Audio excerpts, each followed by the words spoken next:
Okay बच्चों, A2 chemistry की बात करने लगे हैं। केमिस्ट्री 9701 इसका कोड है। अगेन वही जो मैंने पहले अभी AS में भी बात की थी कि केमिस्ट्री ओवरऑल जो है वो एक ही ग्रेड, एक ही लेवल है। इसमें कोई अलग अलग दो चीज़ें नहीं हैं। जस्ट इसको दो हिस्सों में डिवाइड कर दिया हमने। तो केमिस्ट्री 9701 जिसका कोड है, उसमें बेसिकली अगर आप असेसमेंट वाइज देखें, यानी पेपर वाइज देखें, तो 2 सालों में इसको हमने डिवाइड किया हुआ है। पहले साल में P1 होता है, P2 होता है, P3 होता है। इसको आप बोलते हैं AS लेवल। फिर P4 होता है, P5 होता है। इसको A2 या A लेवल बोलते हैं। तो इन दोनों को जब आप कंबाइन करते हैं तो आप इसको बोलते हैं A लेवल। ठीक है। सो बेसिकली AS और A2 जो है वो AS की ही कंटिन्यूएशन में ही होता है। ठीक है। अब इसमें अगर आप इसमें देखें, तो अगर आप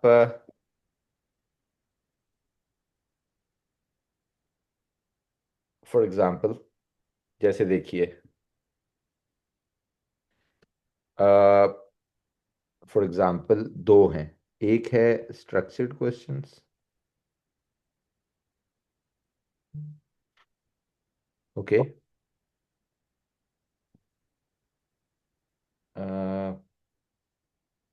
और एक है, just let me explain it. अगर आप इसको देखें तो जीशान, ये इसको बच्चे को ऐड करके प्लीज इसको लिंक दोबारा जल्दी से भेज दें।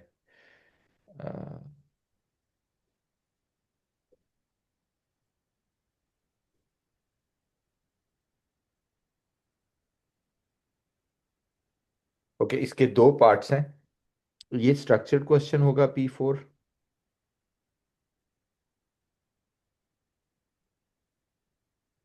और इसके 100 मार्क्स हैं। और 2 आवर्स इसका टाइम होगा।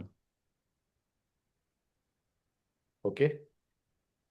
और जो P5 होता है, जो दूसरा पेपर होता है, वो होता है design,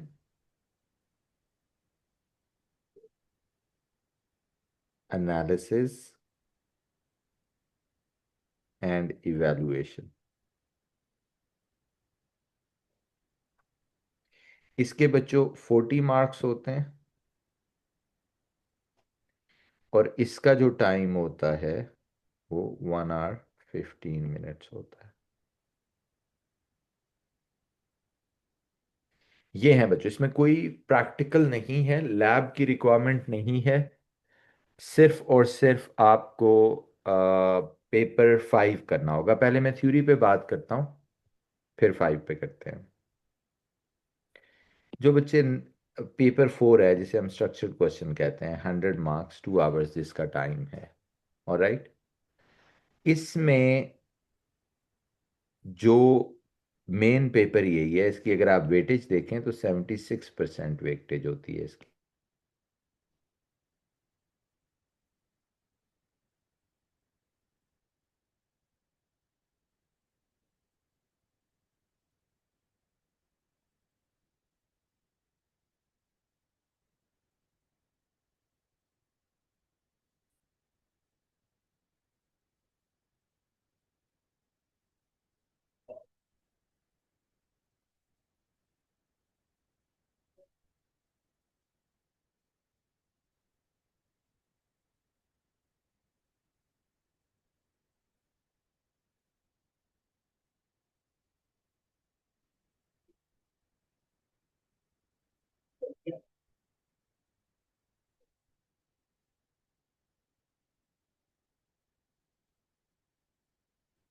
sorry, I think I got disconnected. आपने जीशान बच्चे को ऐड कर दिया ना?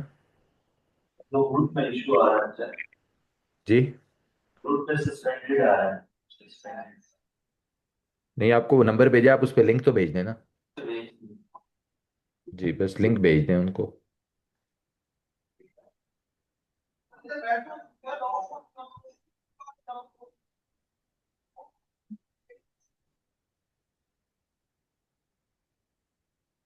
ओके, दोबारा से सुन लें।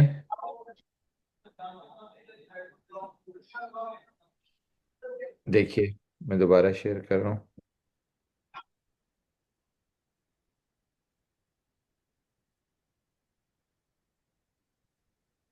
ये देखिए।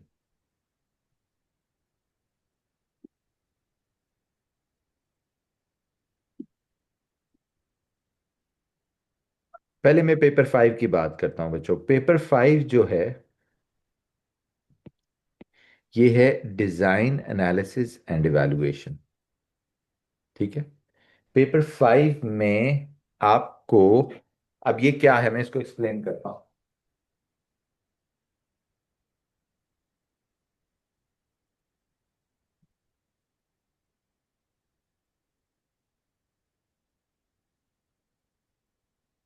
पेपर 5 इज बच्चों, आप कह सकते हैं इसका kind of ATP.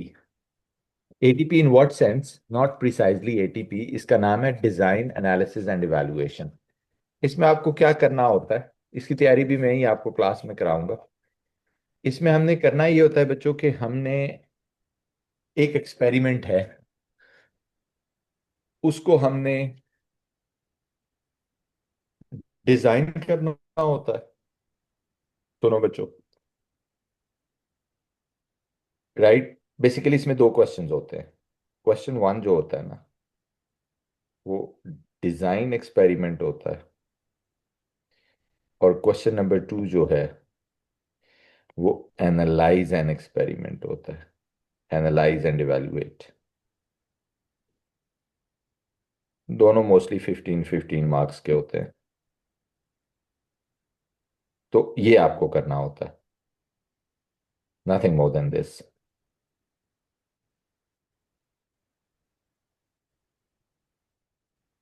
Question one में क्या है, डिजाइनिंग करनी है। क्या आपको क्या नहीं जाना, क्या में ही एग्जामिनेशन हॉल में ही ये डिजाइनिंग करनी है। आपको एक पेपर दे दिया जाएगा, आपको कहना है इसको डिजाइन करें।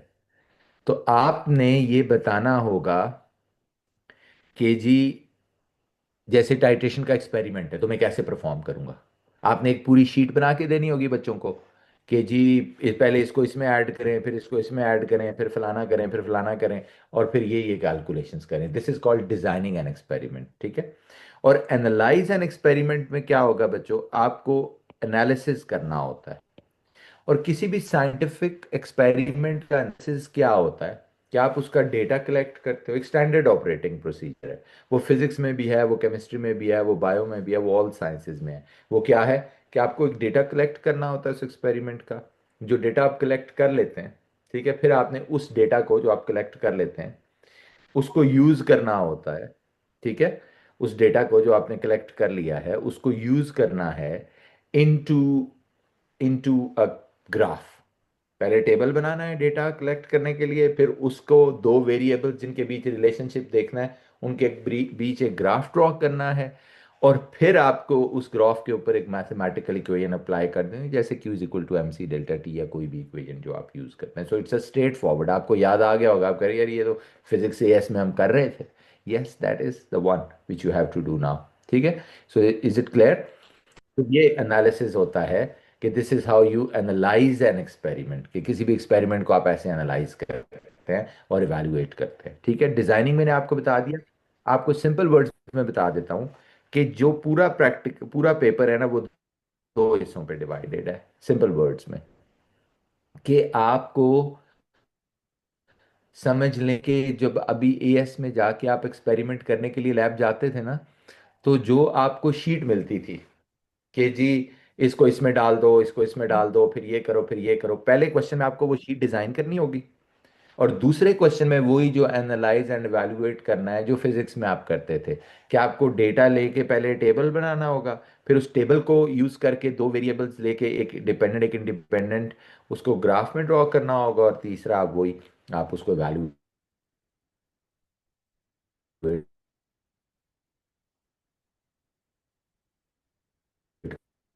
कर दोगे। वाई पेपर होंगे, एक स्ट्रक्चर्ड क्वेश्चन होगा और एक P5 होगा। P5 design analysis and evaluation होता है। उसमें एक एक्सपेरिमेंट्स आपको लैब में नहीं, फिजिकली एग्जामिनेशन हॉल के अंदर एक एक्सपेरिमेंट दिया जाएगा और कहा जाएगा इसको डिज़ाइन करो। तो डिज़ाइन मैंने शॉर्ट टर्म में आपको बता रहा हूँ कि ये ऐसे ही है कि जैसे आपको कहा गया कि यस के बच्चों ने आज एक्सपेरिमेंट करना है, आप काइंडली उनकी जो टाइट्रेशन शीट है वो बना दीजिए, तो आपने वो बना देनी है। एनालाइज एंड एवेल्युएट, तो आपने उसको एनालाइज और एवेल्युएट कर देना है। वो फिजिक्स में जो आप करते थे एनालाइज एंड एवेल्युएट, क्या होता है कि एक्सपेरिमेंट को, जो एक्सपेरिमेंटल डेटा है उसमें से डेटा निकाल के उसको एक टेबल में डालना है, फिर दो वेरिएबल्स के बीच ग्राफ ड्रॉ करना है, और फिर y is equal to M X plus C यानी मैथमेटिकल इक्वेशन अप्लाई कर देनी है। Is it clear? और पेपर 4 मैंने बताया वो थ्योरी का पेपर होता है। There is no MCQ and there is no practical in this, right? अब आ जाते हैं कंटेंट के ऊपर या सिलेबस के ऊपर।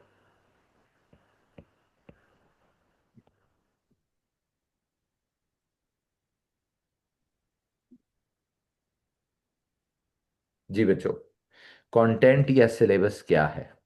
देखिए जरा, आप कहते हैं जी कंटेंट या सिलेबस ये है कि वही जैसे एएस की कंटिन्यूएशन है, तीन हिस्सों में डिवाइड कर लेते हैं। पहले आ जाते हैं फिजिकल केमिस्ट्री।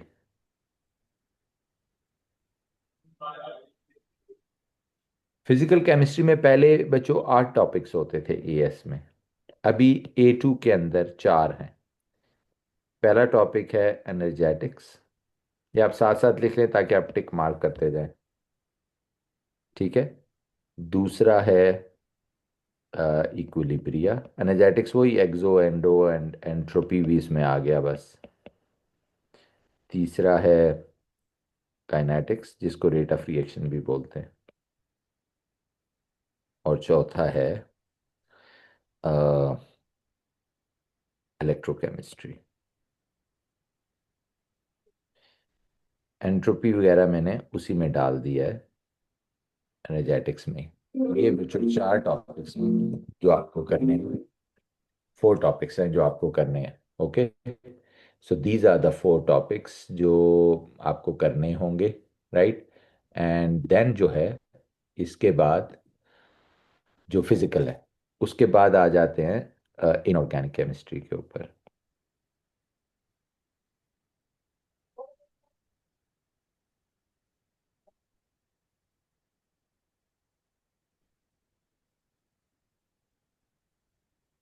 इनऑर्गेनिक केमिस्ट्री में जो पहला टॉपिक है वो है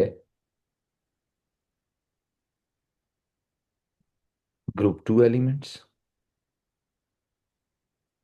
राइट। और ग्रुप 2 एलिमेंट्स के साथ जो है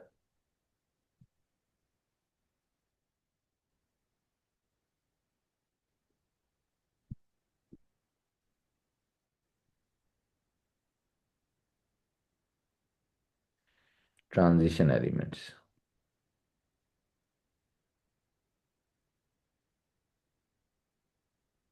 group 2 and transition, okay. Group 2 and transition elements,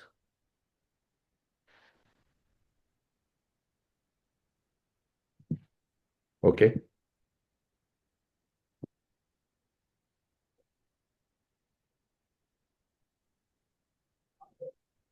अब देखिए जरा, नेक्स्ट है हमारे पास, ये 2 टॉपिक्स हो गए इसके अंदर। नेक्स्ट है हमारे पास फिजिकल हो गया, इनऑर्गेनिक हो गया, ऑर्गेनिक।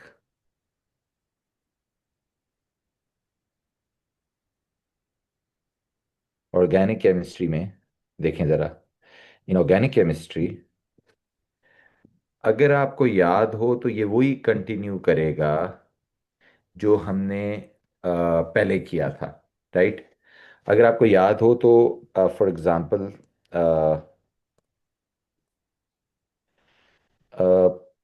ऑर्गेनिक में एल्केन से शुरू करते हैं हम। एल्कीन है, तो अब यहाँ सॉरी, एल्केन की बजाय, एक ही एल्कीन की बजाय वो है benzene and it's derivative. Benzene and it's derivative. जो लोग जूम पे हैं, मेरी आवाज आ रही है आपको? जी sir. Okay, I just want to make sure कि जो वो है, अब देखिए for example, just let me finish this thing. तो अब अगर बेंजीन एंड इट्स डेरिवेटिव्स देखें, सो अगर आप बेंजीन एंड इट्स डेरिवेटिव देखें तो उसमें है,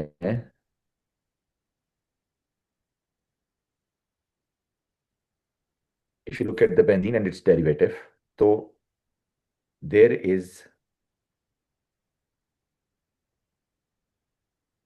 फर्स्ट टॉपिक।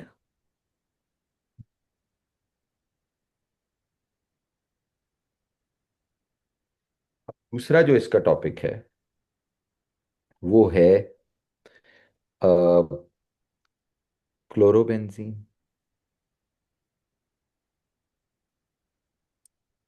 तीसरा जो इसका टॉपिक है वो है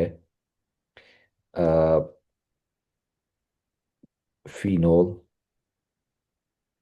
चौथा जो टॉपिक है वो है carboxylic acid and it's derivatives.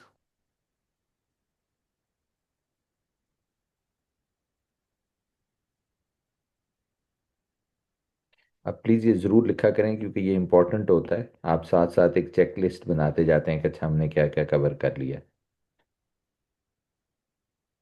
और पांचवा है इसके अंदर नाइट्रोजन कंटेनिंग ऑर्गेनिक कंपाउंड्स।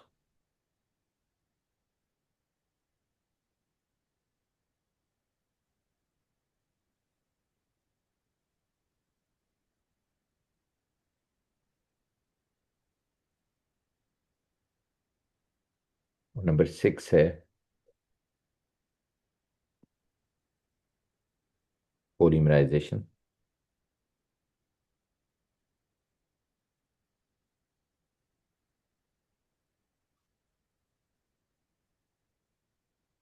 और नेक्स्ट है हमारे पास, ऑर्गेनिक के बाद होता है एप्लीकेशंस, वही जो पहले भी हमने बात की है इसमें कि एप्लीकेशंस ऑफ केमिस्ट्री क्या है। इसमें तीन टॉपिक्स होते हैं। एक होती है क्रोमेटोग्राफी, एक होती है इलेक्ट्रोफोरेसिस,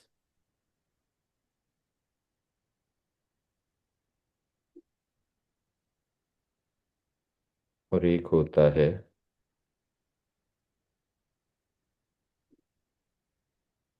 एनएमआर,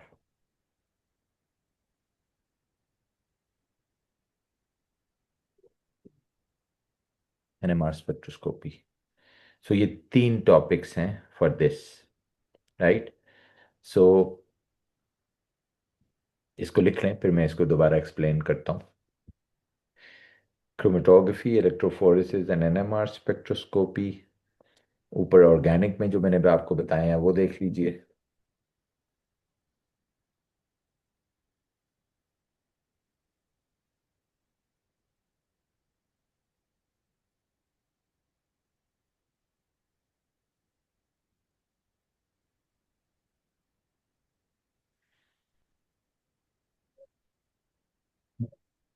गॉट इट। अब जरा देखिए, देखो बच्चों, ओवरऑल मैंने आपको बता दिया कि ये टॉपिक्स हैं। ज़रा देखना, आप फिजिकल केमिस्ट्री में जो चीज़ है ना बच्चों, चार टॉपिक्स हैं सिर्फ। ठीक है, ये तकरीबन हम मंथ मंथ एंड हाफ में कवर कर लेते हैं इसको। ठीक है। और ये वाला भी समझ लें 2 मंथ्स इन टोटल इस एरिया में लग जाते हैं हमारे, या लेस देन 2 मंथ्स।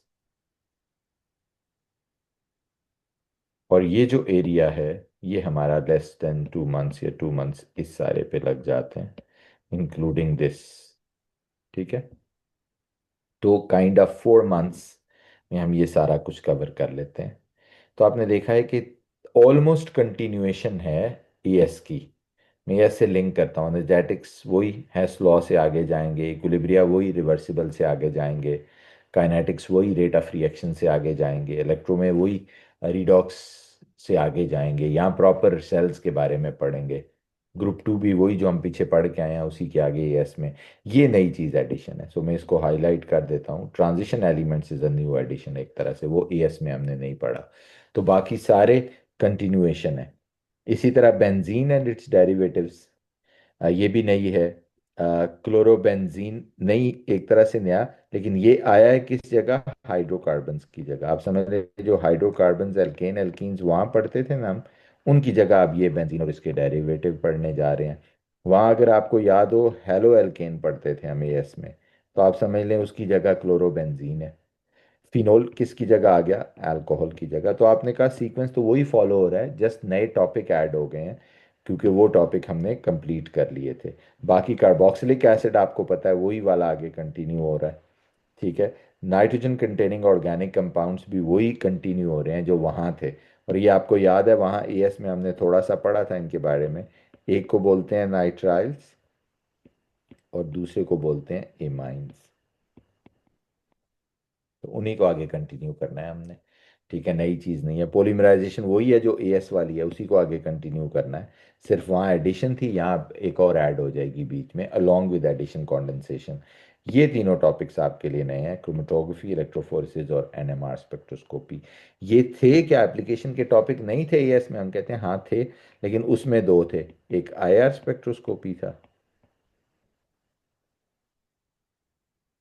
और दूसरा क्या था, दूसरा था द अदर वन वाज, एक आईआर था और दूसरा था मास स्पेक्ट्रोमीटर।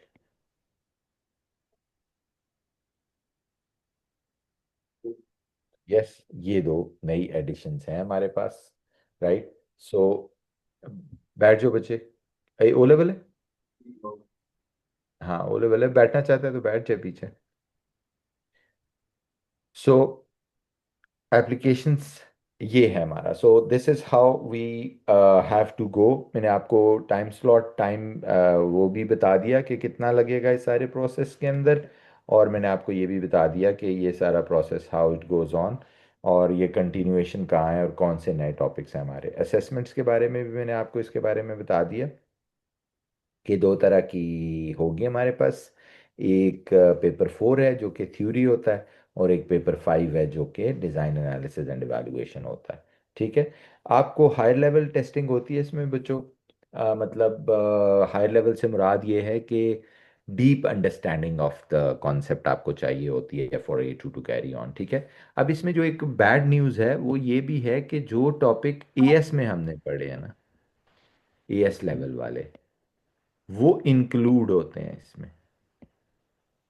बट इस बैड न्यूज़ के अंदर भी एक गुड न्यूज़ है कि ऑल दो एएस लेवल के सारे टॉपिक्स इंक्लूड होते हैं, तो क्या उनमें से भी सवाल आते हैं। गुड ये कि पहले कोई थर्ड करीब आते थे, लेकिन अब उन्होंने अब कर दिए जो रिसेंट टॉपिक सारे हैं उस तक सवाल आते हैं ईएस के सिलेबस में से। जैसे मैं आपको मिसाल देता हूँ कि आपको इसमें तो कोई एल्डिहाइड कीटोन नहीं नजर आ रहा ऑर्गेनिक में, लेकिन अगर आपको एएस की ऑर्गेनिक या यहाँ एल्कोहल के फौरन बाद हमने एक टॉपिक पढ़ा था या पढ़ते हैं, उसे कहते हैं एल्डिहाइड एंड कीटोन, जिस रिएक्शन उसके मैकेनिज्म और सारा कुछ पढ़ते हैं। तो वो यहाँ नहीं पढ़ रहे, लेकिन इसके क्वेश्चंस आ जाते हैं इसके साथ। इसी तरह जैसे एन एल्कीन है, वो तो नहीं पढ़े हम हाइड्रोकार्बन में। यहाँ तो एल्केन एल्कीन की जगह हम क्या पढ़ रहे हैं, एल्केन एल्कीन की जगह बेंजीन और उसके डेरिवेटिव्स पढ़ रहे हैं। लेकिन क्या होगा, वो आ जाएंगे आपके। समझ आ रही बात। सो ये एक तरह का ट्रबल आप समझ लें, those who are just giving A2, कि उनको एएस थोड़ी बहुत रिवाइज करनी पड़ती है, not that much extent, but थोड़ी बहुत रिवाइज करनी पड़ती है। एक चीज आपने मेजर जो सेटबैक है ध्यान में रखना है कि आप पीएस का सिलेबस जो है वो, और कि अलग से क्वेश्चन नहीं आ जाता कि वो अलग से दे देते हैं। वो बस पार्ट जो है वो एएस से होता है और फिर अगले सारे पार्ट से A2 से चल पड़ते हैं। बट एज आई सेड बहुत ज़्यादा रेपिटेशन नहीं होती, इट्स जस्ट अ 10%। तो उसके लिए आपको कोई पास पेपर प्रैक्टिस एएस की नहीं करनी होती, या कोई वर्कशीट्स नहीं करनी होती। You just learn the topic और उसको रिवाइज कर लेना होता है। आपने लर्न किया होता है ऑलरेडी एएस में। You just need to revise them before doing the ए2 के क्वेश्चंस और इनके पेपर्स और इनके test. So that's the one drawback you I must say, not a kind of back, but it is be there.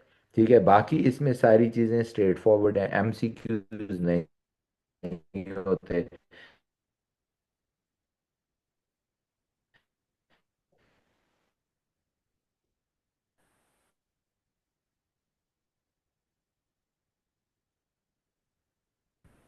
तरह से practical भी नहीं होता।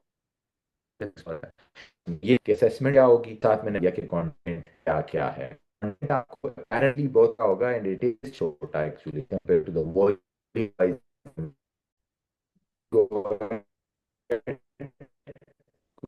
क्वेश्चन।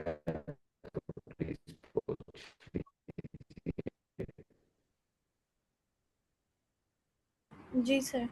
मेरी आवाज भी लोग वहाँ हैं? जीशान, ये कैमरा क्यों बंद हो गया? सर नेट का इधर बहुत हाँ। इंटरनेट का मसला।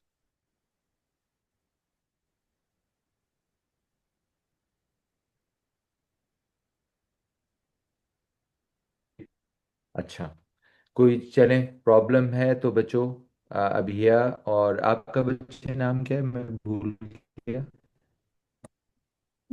आमना। एकेडमी में जो बच्चा नाम है इनका? आमना।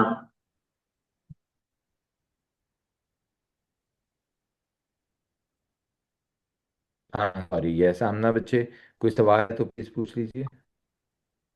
Sir no sir. आप कोर्स खत्म कब नो कराएंगे? क्वेश्चन।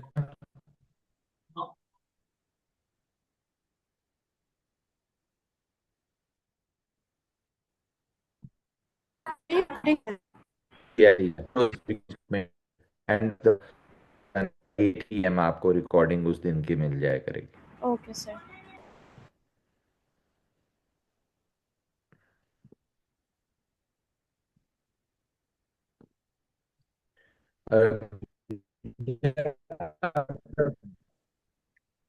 अब जीशान इसको प्लीज रिकॉर्डिंग रो। अभी है आपका कोई इश्यू आ रहा है ग्रुप में ऐड करने का, काइंडली वो जीशान